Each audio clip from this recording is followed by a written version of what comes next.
Падот на температурите си го направија своето, амбулантите се полни пациенти.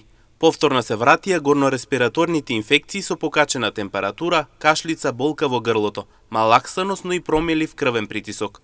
Меѓутоа, оно што не е често за периодов е појавата на гастроинтестиналните проблеми, со мачнина, гадење кој што се дел од вирозата, која што ја зазема својата сила. Лекарите со апел и совети за пациентите. Знаеме дека периодот овој викенд имаше драстични пат на температурата, дури со местимична појава и на снег некаде, што можеби за овој период од годината не е вообичаен. Сето тоа се одрази на здравието на сите. Така да во последно време имаме поплаки за варијација на крвниот притисок. Пак се вратија горнореспираторните инфекции со покачени температури, кашлица, болка во грло, малаксаност.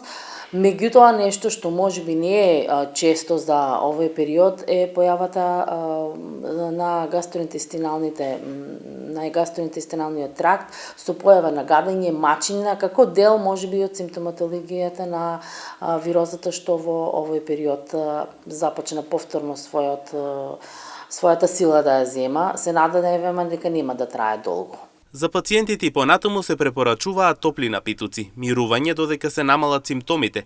Особено за таквите со покачена температура, се препорачува седење дома. Препорачуваме топли напитоци, мирување додека се намалат симптомите, оние што имаат покачена температура да седат дома, со цел да не оние што беа препораките и во пикот на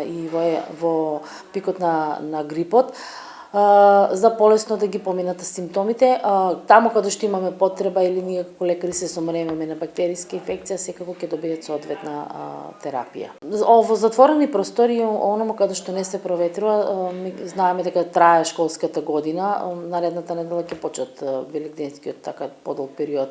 Се надеваме дека таму ќе се прекине ланецот, затоа што ќе имаме неколку дена неработни. Доколку просторијата во која се наоѓаат пациентите не се проветрува, голема е веројатноста вирусот да се пренесува, велат лекарите, па затоа неопходно е просторијата да биде чиста, а пациентите да не земаат лекови на своја рака, туку навремено да ги посетат своите матични лекари.